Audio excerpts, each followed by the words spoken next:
HP Smart Tank 515. Yan, makikita nyo. 515. Ang problema niya is printed error. Nasa black. So, nakatutok dito. Itong nag-blink. Black yan. So, ngayon, ang pwede nyo gawin dyan is simple lang. Iangat nyo lang ito or buksan nyo lang yan. Ito. At kusang gigitna yan. Pagkatapos gumit na yan, check mo nyo muna. Basic procedure ang black. So, black mo mismo. So, check nyo dito. Okay naman. Wala lang problema. Yan. Hindi siya madumi. And then, sa ilalim din, check nyo rin kung madumi ba. Focus natin. So, ayan po ang kanyang contact sa ilalim. Malinis. Sa same time, malinis din dito. Kita nyo, malinis din to. Okay. So, since malinis naman siya, malinis na rin to, reinsert lang natin. Baka gumana. Reinsert and then uli, balik, and then sarado. And then natin, check natin dito kung mag-error ba. Yan. And sa kasamaang palad, error pa rin. Sa ganung problema niya, palitan natin ang printer head yan. Or isolate muna natin tong carriage PCA board. Pero mukhang maganda naman. So, carriage muna. So, carriage muna natin. Mamaya na tayo magpalit ng... Hindi siya na-eliminate ang error na tinanggal natin at tinignan kung malinis ba't malumi na. So, ngayon, palitan natin ng itong mainboard. Hindi ito mainboard. Ito ay tinatawag na PCA carriage board. Ito yung nagdi-detect sa PHA or printed ASCII. So, ngayon meron tayo spare, palit natin dito kung mawala ba yung error. So ngayon, power off na natin, direktahan na at itatanggalin na sa kanyang pagkakalagay. Nandito pala yan ang location niya, dito banda. Tatanggalin natin tong luma, itong spare natin yung ilagay natin. Kung mawala siya at ang error mawala or na-eliminate nating error, so ibig sabihin sira na itong kanyang PC carriage board. So ngayon, ang ating gagawin is mag-disassembly. So tatanggalin natin dito mismo.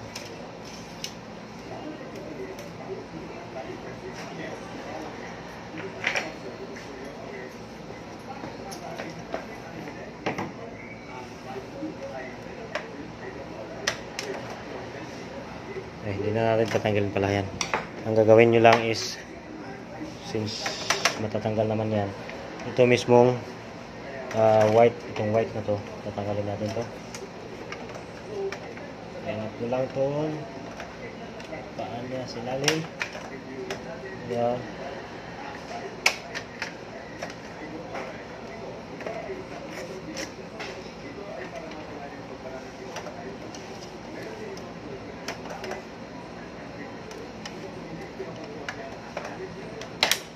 Ayan. So ito, naangat na natin. Ito lang yung sinisikwat ko. Yung lock na yan, dalawa. So pagkatapos yan, natanggalan natin. Next, tatanggalin is itong locking mechanism niya.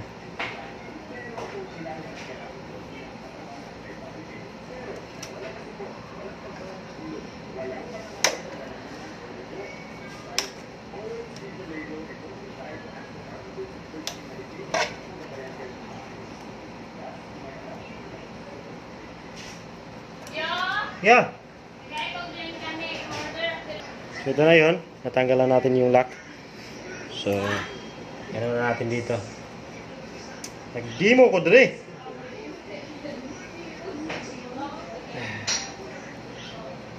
So ito na yun. Tanggalin lang natin tong flex cable dito banda. Yan, hugutin nyo lang yan. Yan, pagkatapos ng target nito, ito. So i-remove na natin. Yan. So ngayon natanggal na natin siya. Ano na natin dito sa mismong ano niya. Ito. Tanggalin na rin ito. And then yan. Since tanggalan natin yan, mayroong nahuhulog. Yung nahuhulog na yan is yung pandikit dito yan. So, merong palatandaan nyo ha. Tandaan nyo ito mga contacts niya. Yun din ang sa likod. Para hindi mawala. So, ngayon, ito yung nangahulog. Dalawa yan. Ito sa likod, ito sa harap.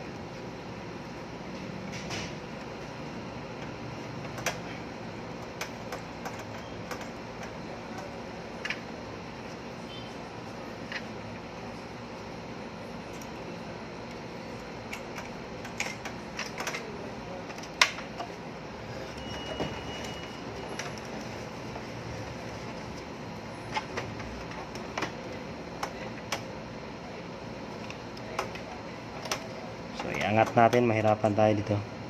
So ayan. Iwan ko kung makita ba niyo sa video. So iangat natin. Inangat ko yung printer para hindi mahulog ang itong nilalagay natin.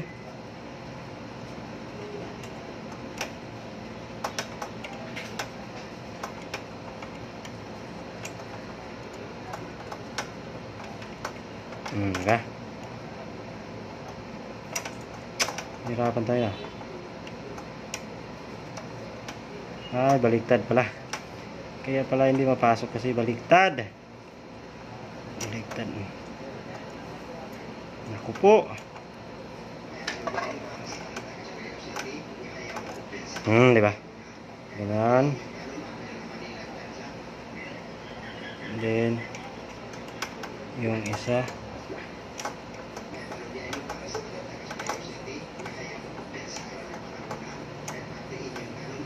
Oh, di ba? Ganyan na. So, saka nyo to ilagay. Unahin nyo to sa gitna. Then sa may gilid na. Oh. Tapos, ilagay. Nakakala din. And then, bago nyo ilak, ilagay nyo muna tong flex cable. So, ganon. And then, saka nyo na mag-lock kayo. Lock nyo na para ayos na siya.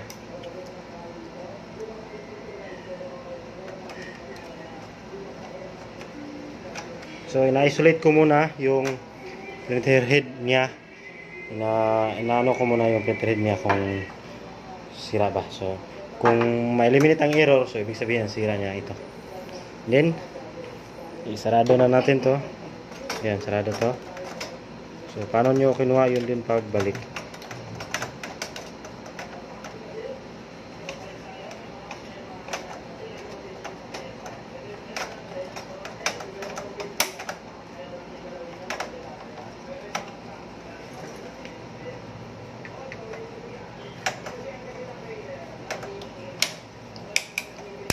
So yun. Sumasang-ayon naman, and then balik nyo to. Yan, pag ganyan. O, diba? Then, ito, lock. Sarado. Then, moment of truth. Moment of truth. Katapos niyan, itong top cover. Diba? Top cover, and then, sarado. And then, power on. Then, so, antayin natin mag-on siya. So, unang error niya is printer head. So, ang printer head, nilinisan kong printer head. Hindi pala. Chinek kung wala bang dumi dito. So, wala naman. Next is, ina-isolate ko ito kung goods pa ba. Kasi kapag ang error ay kasi ganina, nag-i-error to. Effective daw. So, ngayon, hindi ko nasaksak yung ano niya. Encoder strip. Hindi na to. Kalimutan, walang jo. Error 3 yan. Wala kasing error. So, balik tayo. Ang ano niya, error is printed is ganito, ito is defective daw. So ngayon, chinek ko, wala naman.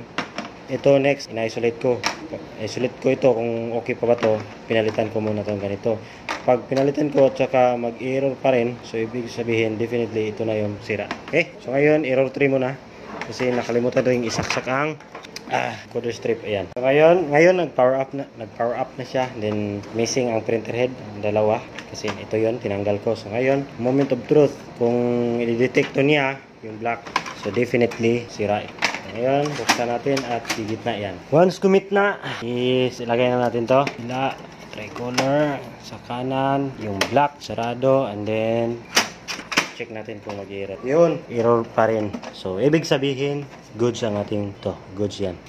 So problema talaga nito, confirm, is ang printer. Ito, bilhin natin yung may-ari na. Okay? Salamat sa inyo sa pag-subscribe, birthday tips, pagpapalang. Bye-bye! Paano natin magpalit ng cartridge? Ayan, may error siya, tricolor. Yan, makikita nyo dito.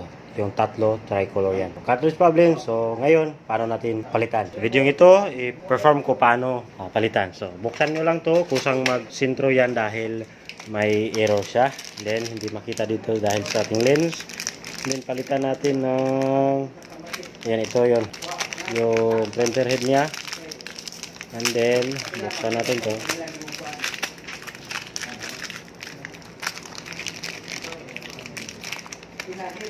Ayan.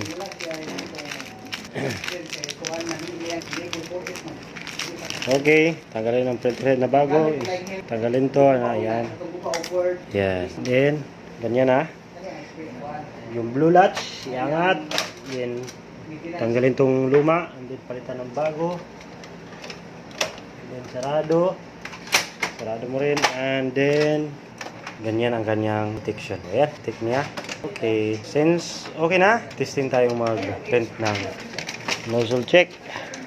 Kung sa ibang printer, nozzle check. O, ayan, nakikita nyo naman. Kung genuine talaga ang ginagamit nyo, yan po ang indicator niya. Madidetect talaga sa computer, sa printer yan. Okay? So, later lang tayo mag-ano dyan. Check muna natin ng, ano tawag dito? Quality niya.